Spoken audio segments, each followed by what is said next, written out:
Dear students, we will discuss this Journey to the End of the Earth, written by Tirani Doshi. It's the first lecture of this. Before you read, if you want to know more about the planet's past, present, and future, the Antarctica is the place to go to. Mount York. Antarctica जो Antarctic इस continent के बारे में जो यहाँ लिखा गया है early this year I found himself aboard a Russian research vessel. The academic Skolsky heading towards the coldest, driest, windiest continent in the world, Antarctica. My journey began 13.09 degrees north of the equator in Madras. ये कहते हैं ईशान दोषी कि मैंने जब अपनी सफ़र शुरू किया 13.09 डिग्री नॉर्थ इक्वेटर से मद्रास से मैंने ये शुरू किया and involve crossing 9 time zones, 6 checkpoints, 3 bodies of water, and at least as many ecospheres. By the time I actually set foot on the Antarctic continent, I had been traveling over 100 hours in combination of a car, an aeroplane, and a ship.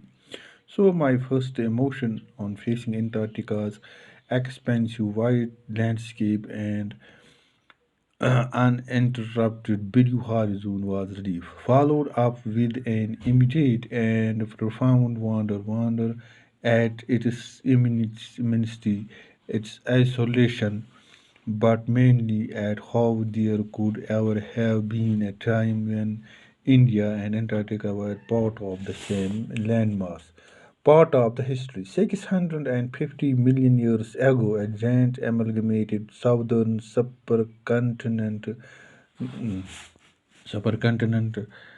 Gondwana did indeed exist, centered roughly around the present-day Antarctica. ये 650 million years की बात है. Things were quite different then. Humans hadn't arrived on the global scene. कि ये इंसान इस global scene human beings जो थे ये इस ग्लोब में नहीं आए थे and climate was much warmer. ये गर्म था वो, hosting a huge variety of flora and fauna. For 500 million years Gondwana thrived, but around the time when the dinosaurs were wiped out and the age of the mammals got underway, the landmass was forced to separate into countries, shaping the globe much as we know it today. The narrator takes the reader back to 600 million years, 50 million years. At that time, Antarctica was part of a giant amalgamated southern subcontinent called Gondwana. At that time, humans had not arrived. The climate was warm and there was a huge variety of flora and fauna. For around 500 million years, Gondwana existed eventually. The landmass broke up and was forced to separate into countries.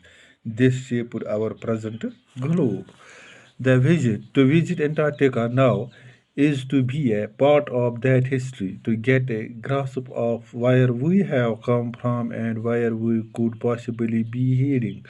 It is to understand the significance of corallian folds and Precambrian granite shields, ozone and carbon evolution and extinction.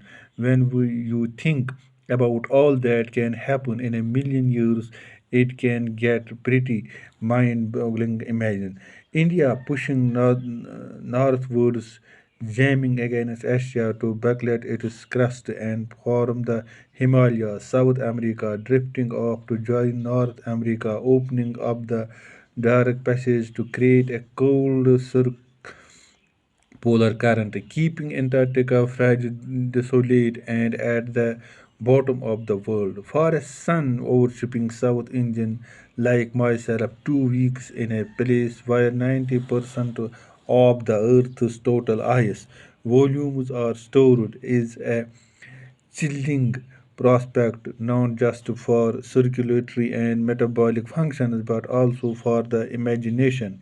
It's like walking into a giant ping pong ball.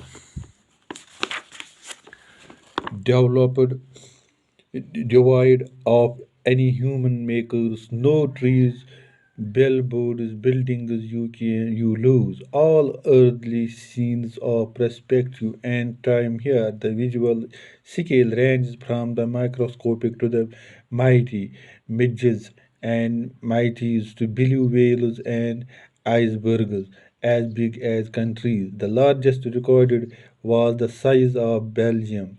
Days go on and on and on in several 24 hours austral summer light and a ubiquitous silence, interrupted only by the occasional avalanche or craving ice sheet, concerts the place. It is an immersion that will force you to place yourself in the context of Earth's geological history, and for humans, the prognosis isn't good. Belongings to a relatively warm country, the narrator, who is South Indian, is shocked to be in place where 90 degree or 90% of the Earth's total ice volume are stored. She feels she is walking into a giant ping pong ball. There is no human life there and nothing to show that human life exists on this planet. She is surrounded by midges, mates, blue whales, and limitless expanses of huge icebergs. The several 24-hour summer lights and eerie silence that is interrupted only by the breaking of an iceberg is mid-bogging. Human beings have been on the earth about 12,000 years. In this short span of time, we have changed the pace of our environment for horse. Thank you. It is all for today.